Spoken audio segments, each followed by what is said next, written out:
دا ویډیو خاص کرکې د زنانو دپاره د هغه زنانه د چا چې ماشومان او ماشومان د شپږو میاشتو نه کم کله هم چې ماشوم له پی ورکړي نو هغه ماشوم هغه پی بار بار را الټې کوي. مور او پلار په دې سخت غمجن شي چې آیا د ماشوم ته څه مسله ده، بلکې د ماشوم ته هېڅ مسله نه وي، خو کله هم چې ماشوم ته پی ورکوي نو دا زنانه په دې ټایم کې دوی غټې غلطۍ کوي او د هغو غلطو د وجې هغه ماشوم بار بار دا پی را الټې کوي.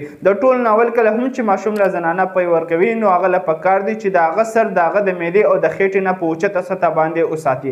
دویم کله هم چې ماشوم له پی ورکړي نو هغه د بیا په اوږه باندې واچوي، سملوي د ایما او په اوږه چې کله واچوي د هغه مله د په مزه مزه باندې ټپوي، کوم ته چې په میډیکل کې برپینګ ایکسرسایز ویلی شي. دا یو داسې ایکسرسایز دی کله هم چې ماشوم پی څکي نو د ماشوم د معدې او د خولې په منځ کې کم پیپ دی هغه ډېر زیات دې ټایم کې نری او تنګ وي او دې ټایم کې ماشوم د پی سره سره هوا هم تیریږي. نو دې ټایم کې کله هم چې ماشوم پی وڅکي نو د هغې سره هوا هم تیره شوي نو دې برپینګ ایکسرسایز سره ماشوم نه بهر ته هوا وځي، هغه ماشوم بار بار پی نه را الټې کوي.